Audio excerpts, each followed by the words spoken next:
Oh, it's me, Odin! What's up, YouTube? Odin here. Okay, welcome to my first Odin's retrospective. I'm looking at Super Mario Bros. 3. In Japanese, it's actually called Super Mario Bonanza Suri!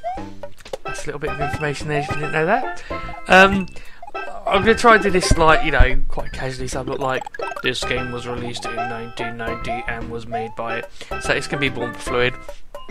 So this is the fourth overall instalment in the Super Mario Bros. Series. It was first released in Japan in October 23rd, 1988, and then later in North America on February 12th, 1990.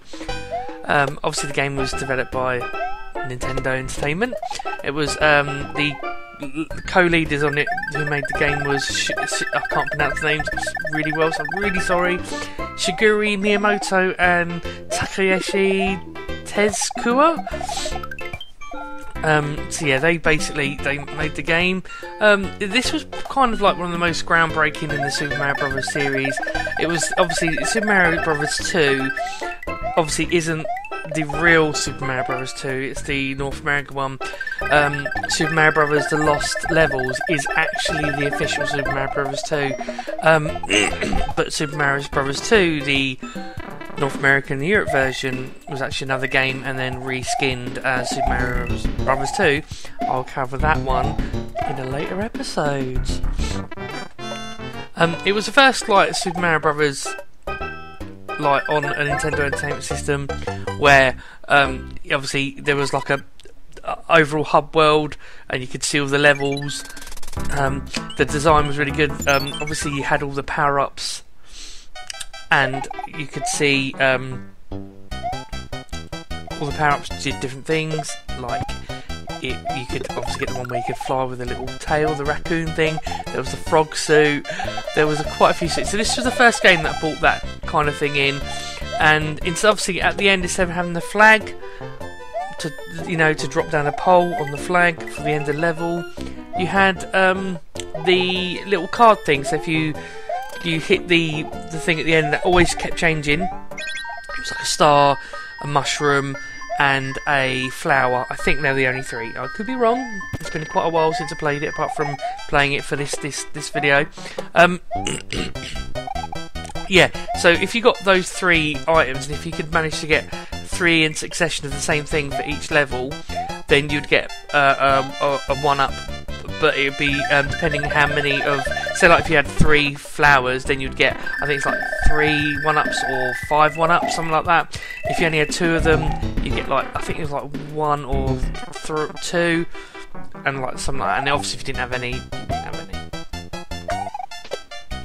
So in this part, I'm going to talk to you a little bit about the development of Super Mario Bros. 3. Like I said, it was obviously developed by Nintendo Entertainment System.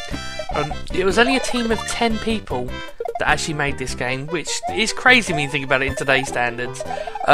It took them more than 2 years to complete. Like I said, Shigeru Miyamoto served as director. The game was designed to appeal to players of varying skill levels to assist less skilled players. Bonus coins and 1-ups were more abundant in earlier worlds. And like I said, yeah, in later worlds it was more complex, challenging, and obviously it was harder to get anything. Basically, the plot for the story as well is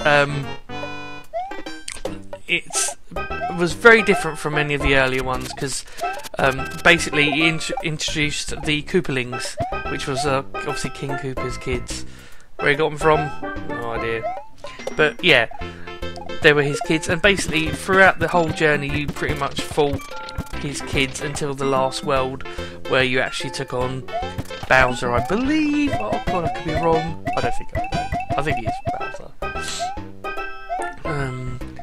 Yes, it is Bowser in the battle. So that's pretty much the plot. I know it's all hiccup-hiccup. I will get better at this. I will get a lot better at doing these things, but you know, it just takes time. Also, Super Mario Bros. 3 was like really famous, not really famous, but also there was a movie called The Wizard, and it was I think it had Fred Savage in it. It was about him going to get a copy of this game, pretty much. So if you want to check that out, That's a film roughly based on, not obviously Super Mario Brothers, because oh my god, if anybody actually saw the Super Mario Brothers film, that film was terrible. But yeah, it's about him getting the game to play it. So yeah, that was quite good. Upon release, the game was like a major hit. It was considered worldwide as one of the best releases on the NES of all time. All the magazines gave it really high scores.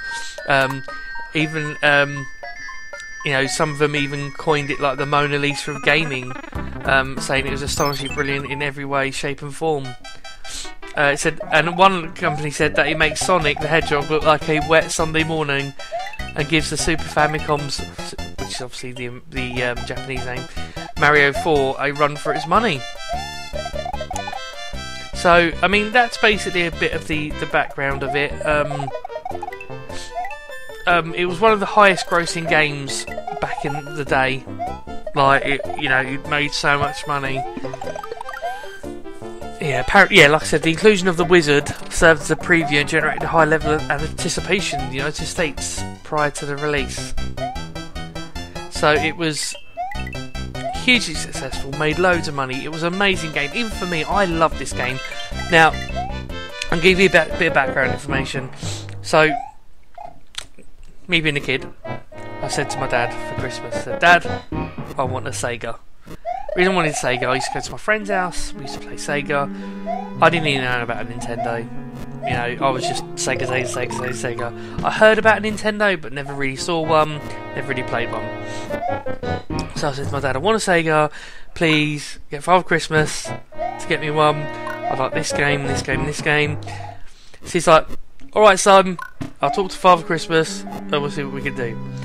So of course, Christmas comes around, I wake up, and there's this, box shape that could have been a console. So I was like, oh, brilliant.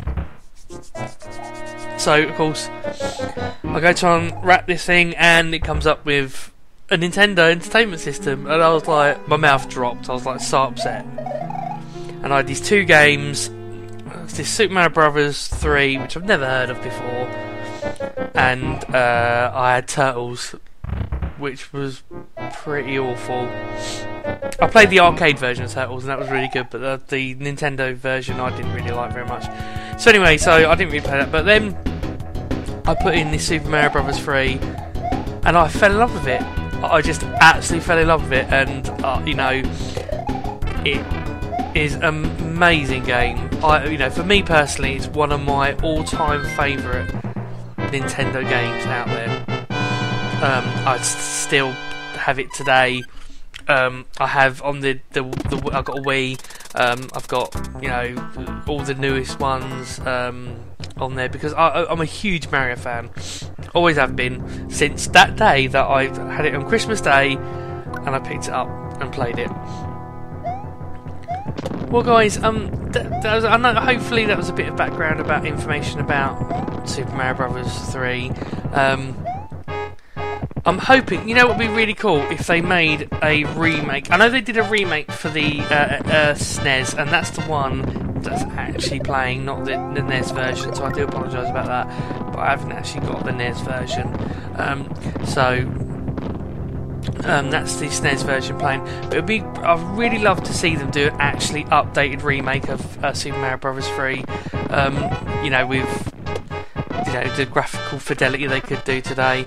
Well, guys, I hope that was a bit of background information about that.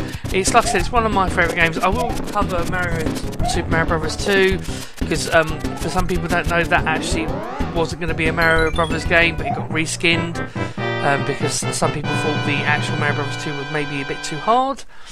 But that's something we will cover in a later episode. As always, guys, don't forget to hit that like button. Please leave me a comment. Let me know if I didn't give enough information, if I just ramble too much, if there's anything else you'd like me to say in these kind of videos. It's only going to be one time a month, but I hope you've enjoyed it. And always, guys, I'll see you soon.